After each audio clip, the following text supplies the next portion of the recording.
Viral penumpang bus tujuan Makassar melahirkan saat buang air di SPBU. Beredar di media sosial sebuah video yang memperlihatkan seorang penumpang bus melahirkan di toilet SPBU Bintutu Palopo. Dilansir dari Tribun Timur, kejadian tersebut bermula saat seorang ibu hamil bernama Anggisa Putri hendak menuju Makassar dari Morowali bersama sang suami.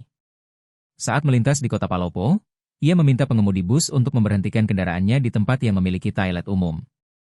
Saat berada di toilet, Anggi melihat darah pada celananya dan meminta seseorang yang berada di depan toilet untuk memanggil suaminya. Bayi perempuan tersebut merupakan anak kedua Anggi dan suaminya, Ipul. Suami Anggi kemudian berteriak meminta tolong dan menarik perhatian warga sekitar serta pengguna jalan yang singgah di SPBU tersebut. Tak lama ada seorang bidan yang kebetulan melintas di SPBU berhenti dan membantu Anggi memotong plasenta.